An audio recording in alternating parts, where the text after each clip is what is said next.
How to turn off Ask permissions on App Store. Let's get started. Launch your Settings app. At the very top, you'll find your Apple ID. Open it. Now head towards the option of Media and Purchases. Click on the option of Password Settings. Now checking for the option of Require after 15 minutes. Likewise, toggle off for this option of Require Password. Once you do that, head back to the main page of Settings. Now scroll down. Open this option of Screen Time.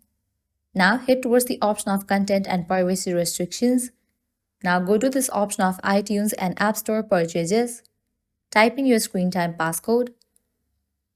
Over here you will find the section of Require Password. Set it to Don't Require. Once you do that, you will be good to go. Now whenever you try to download any app from your App Store, it won't ask any permissions. So this way you can easily turn off Ask permission on App Store. At the end, if you guys find this video helpful, don't forget to like, share and subscribe to our channel. Thank you.